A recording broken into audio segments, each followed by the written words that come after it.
Record गेहूं पैदावार का दावा कर रही सरकार इस साल गेहूं खरीदी के मोर्चे पर चुनौतियों का सामना करते हुए नजर आ रही है और यह चुनौतियां दिन ब दिन फिलहाल बढ़ती ही जा रही हैं, जिसके कई कारण नजर आ रहे हैं। जिसका पहला कारण गेहूं का बफर स्टॉक है।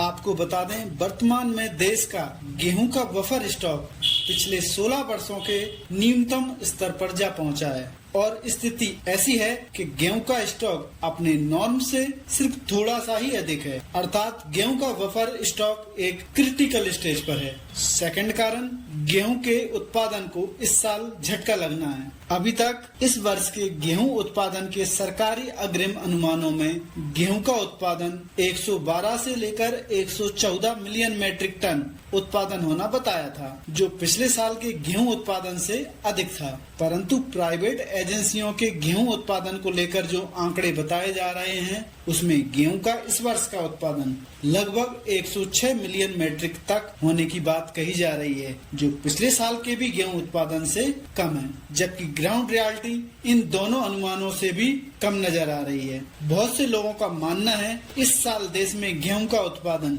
लगभग 100 मिलियन मैट्रिक तक होने का अनुमान है, जो निश्चित रूप से देश के लिए एक चिंता का कारण हो सकता है। तीसरा कारण गेहूं उपार्जन है। विपणन वर्ष 2024-25 के लिए सरकार का गेहूं उपार्जन या कहें सरकारी खरीदी का लक्ष्य 30 से 32 मिलियन मैट्रिक टन है, परंतु आज दिनांक तक गेहूं की खरीदी एफसीआई की आंकड़ों के अनुसार एफसीआई की एजेंसियों द्वारा अभी तक लगभग 5 मिलियन मैट्रिक तक ही हो सकी है, जबकि पिछले वर्ष सरकार के द्वारा गेहूं की खरीदी 26.2 मिलियन मैट्रिक तक गेहूं की खरीदी की गई थी, जो अपने लक्ष्यों से फिर भी कम साबित हुई थी। सरकार पिछले कई वर्षों से अपने गेहूं खरीदी लक्ष्यों को प्राप्त नहीं कर सकी है। नतीजन बफर स्टॉक का निम्नतम स्तर पर आ जाना है। इस वर्ष अभी तक गेहूं उपार्जन की सबसे बड़ी मात्रा सरकार के द्वारा मध्य प्रदेश से की जा रही है। चौथा कारण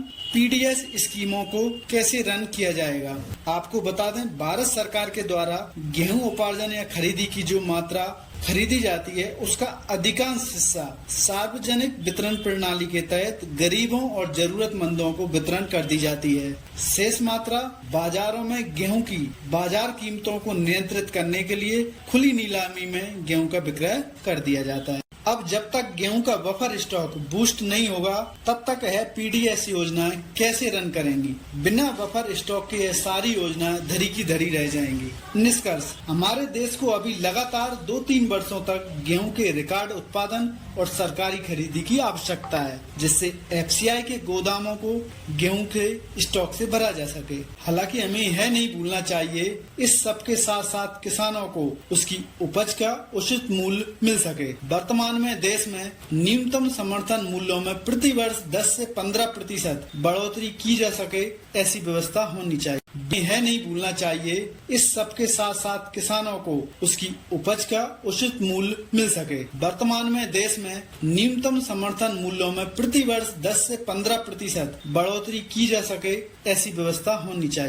वीडियो अगर पसंद आया हो तो वीडियो को लाइक करें, शेयर करें और चैनल को सब्सक्राइब करना न भूलें। धन्यवाद।